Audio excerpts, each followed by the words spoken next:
bookmarks with paper and some bookmarks with oil, and we also had the opportunity to make some fans.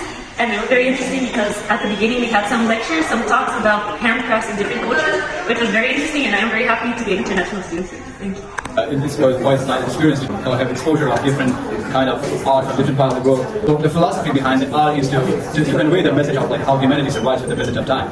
And the basic aim of what I do believe is like the attribute to the art is like that we understand that we preserve our values through this artistic work. And after that, like this kind of mental and physical activity, by the end of this event, you can project your own ideas, thoughts, and visions through these artistic skills. And it was quite astonishing to be part of it. And I really appreciate this effort because we are far from our homes. The international students over here, they can bring up like kind of a cultural diversity into this practice. And thank you so much for this opportunity here.